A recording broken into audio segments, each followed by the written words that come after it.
Wabarakatuh. It's always an honor to speak at TEDx events, especially TEDxNUST, a university everyone dreams to get in. Thank you so much for attending this conference.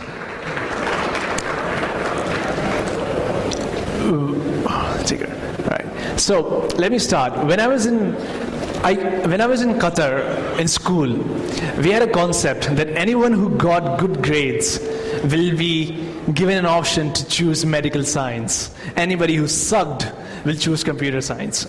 So people who got good grades can enter medical science. Unfortunately, I got good grades.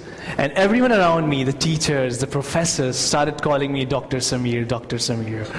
And my friends chose medical science, and I said, all right, I'm also choosing medical science. And that is how I entered into the world of computer or medical science. And my talk right now is about how people influence your life decisions.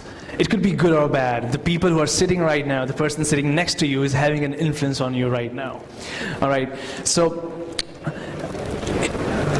something happened in Qatar. I had to be in Pakistan, all right? And people told me here that the shortcut in gaining good grades is to choose computer science. I had 3 months to give exams. They told me choose computer science. So I chose computer science, and I did my metric. And that is exactly how I was pushed into the world of computer science. So I was pushed into this field, which I loved, because of the pressure of society. I was lucky. My advice to you is know what you want to be. Know what excites you so that you can wake up every morning and be that person again. Right? So be crazy, all right? Do the plays, be the Tipu Sultan, do augmented reality, do virtual reality, be a computer scientist, do JavaScript. Whatever kicks you, you choose that. Nobody knows what you want to be. I cannot tell you what you are good at. It's only you who will matter. So I'll be sharing 7 points in this talk, my entire life journey that I have been through. Second thought is hack your thoughts, all right? If you find all of negativity around you, you can hack your own mind. And that's the best thing I learned. When I came to Pakistan, it was a life-changing moment, all right? I learned about life, I learned about sadness, relationships, parents, and how negativity can affect you. I started writing poems. And my poem was different. In the start of the poem, I used to write negativity, all about darkness, all right? And at the end, I created a fictional character, and that character told me it will be all right. It's all right, it will pass off. So my poems were of that category, and I shared those poems with the community, and they loved it. That's how I understood that this is a gift that I can relate to people around me. And that is what I learned, that you can hack your thoughts to have a great influence in society. My third is my interest in the start of Rollercoaster Ride. So my dad sold his car so that I can buy a laptop. I bought a laptop, did freelance work, and once I did freelance work, I graduated from Karachi University, got second position. I made awesome friends, graduated, and then I did freelancing again. Started a software consulting company. We made a runway of 6-7 months.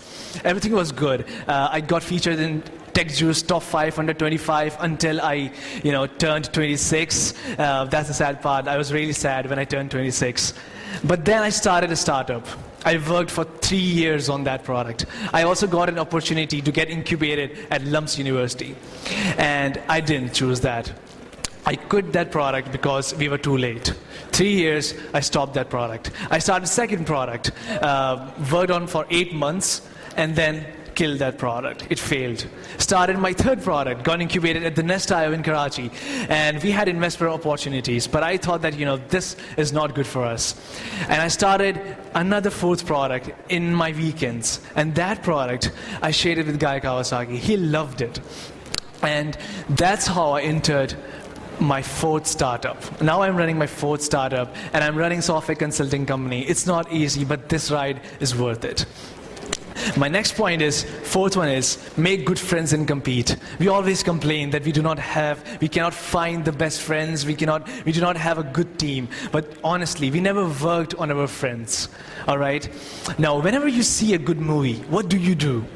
Whenever you see a good movie, tell it to the world that watching Justice League, watching Wonder Woman, you share it on Facebook. But when you learn something new, let's say designing, JavaScript, you never share on Facebook saying, learning designing.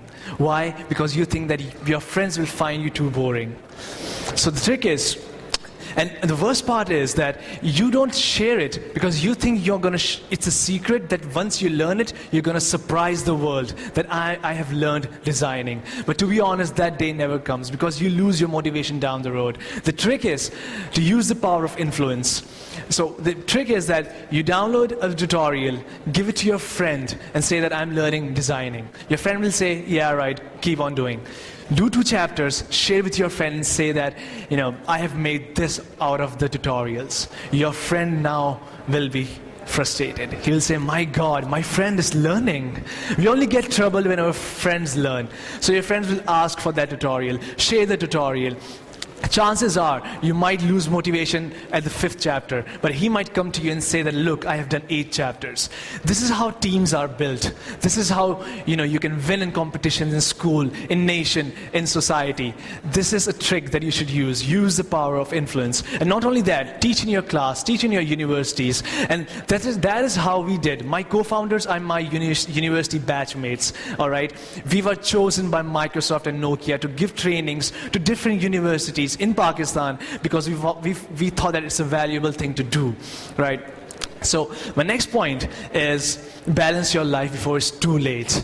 And all the people will tell you that, you have to work 40 hours in a week, 60 hours in a week, 70 hours in a week. Keep working, keep working. My point is balance your life.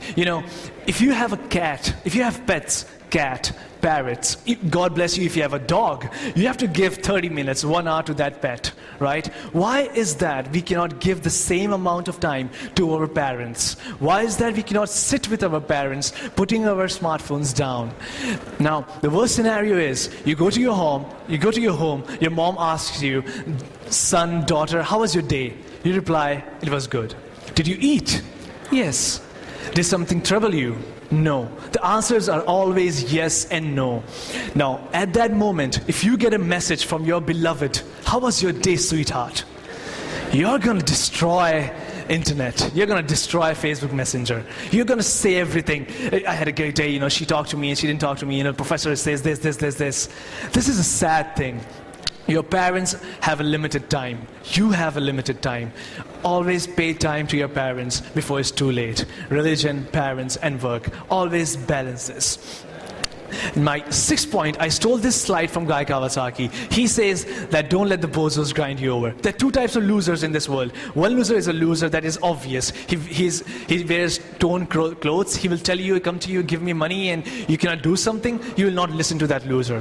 There is a 2nd type of loser. He's a very dangerous loser. He looks famous. He looks something that everybody is famous. And what happens is, he looks very famous, and he wears red tie, black suit, has white hairs, and when you come to that loser, all right, he will tell you with an idea. He's going to tell you that you cannot do something. The idea is not worth the while, right? Be afraid of that loser. History has shown some losers. For example, Thomas Watson. He says this in this world, there's a need for only 5 computers. All right. Another entrepreneur, Ken Olsen. He says there's no reason for anybody to have computers at their home. Now imagine Steve Jobs, Bill Gates going to these famous people and telling their idea about Macintosh.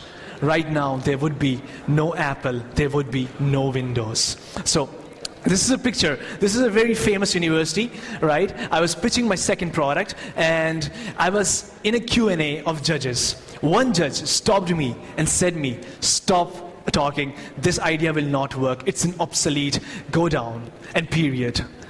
And that was the moment I was sitting with an audience full of hall, my teammates were backside, and I was like, if you see my expressions, they're perfect. Boss, maine aapko bola kya hai? Right? In English, what have I done to you? Right? And If I was pitching for the first time in my life, that might be the last time, because it really broke me apart. And this type of losers will always be there in your life. You have to remember you will come across such people. My seventh and the last point, learn to ask for help. Now, the problem is when we get famous, when we become rock stars, win competitions, get a position, we never learn, we never want to ask help from our seniors or juniors. We think that if we ask help, it will hurt our pride and ego. What will that person think? That I am asking help? Now, this is the very sad part. We put our ego and pride before it. When I was a kid, like 10, 12 years, I used to pray with all my heart that when next morning I become Spider-Man. My dream was to become Spider-Man. I used to pray to God, oh God, when I wake up next morning, I become Spider-Man. And I had so much faith that I waited till my mom left the room, and I, did something like this and nothing came out, and I said, damn, today is not my day. I did that. And I saw that Spider-Man,